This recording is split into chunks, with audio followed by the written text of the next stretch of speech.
tax deduction on interest for senior citizens is being doubled from the present 50,000 rupees to 1 lakh rupees. Similarly, the annual limit of 2.40 lakh rupees for TDS on rent is being increased to 6 lakh rupees. This will reduce the number of transactions liable to TDS, thus benefiting small taxpayers receiving small payments. The threshold to collect tax at source, the TCS, on remittances under RBI's liberalized remittance scheme, the LRS, is proposed to be increased from 7 lakh to 10 lakhs. I also propose to remove TCS on remittances for education purposes, where such remittances is out of a loan taken from a specified financial institution. Both TDS and TCS are being applied on any transaction related to sale of goods. To prevent such compliance difficulties, I propose to omit the TCS. I also propose that the provisions of the higher TDS deduction will now apply only in non-PAN cases.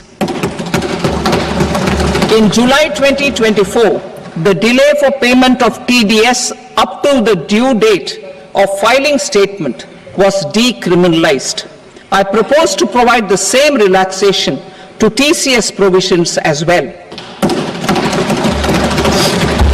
The government under the leadership of Prime Minister Modi believes in Sabka Saath, Sabka Vikas, Sabka Vishwas and Sabka Prayas. In line with this, we brought in updated return facility in 2022 for सरकार का खजाना कैसे भरेगा, लेकिन ये budget उससे बिल्कुल उल्टा है। लेकिन ये बजट देश के नागरिकों की जेब कैसे भरेगी, देश के नागरिकों की बचत कैसे बढ़ेगी और देश के नागरिक विकास के भागीदार कैसे बनेंगे, ये बजट इसकी एक बहुत मजबूत नींव रखता है। साथियों, इस बजट में रिफॉर्म की दिशा में महत्वपूर्ण कदम उठाए गए हैं।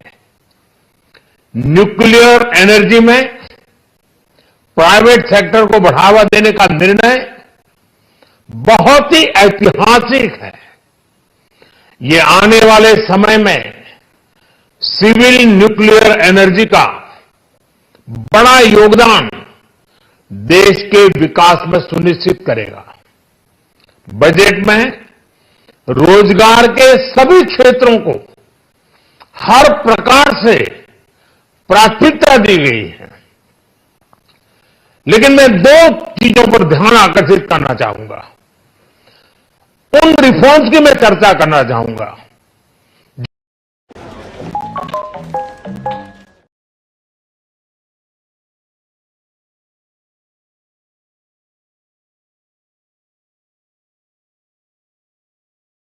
आने वाले समय में बहुत बड़ा परिवर्तन लाने वाले हैं। एक, इंफ्रास्ट्रक्चर स्टेटस देने के कारण भारत में बड़े शिप्स के निर्माण को बढ़ावा मिलेगा, आत्मनिर्भर भारत अभियान को गति मिलेगी। और हम सब जानते हैं कि शिप बिल्डिंग ये सर्वाधिक रोजगार देने वाला क्षेत्र है। उसी प्रकार से देश में टूरिज्म के लिए बहुत संभावना है। महत्वपूर्ण 50 टूरिस्ट डेस्टिनेशन,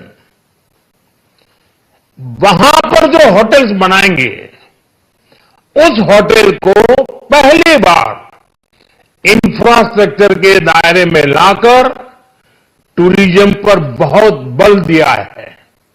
इससे हॉस्पिटैलिटी सेक्टर को, जो रोजगार का बहुत बड़ा क्षेत्र है, और टूरिज्म जो रोजगार का सबसे बड़ा क्षेत्र है, एक प्रकार से चारों तरफ रोजगार के अवसर पैदा करने वाला ये क्षेत्र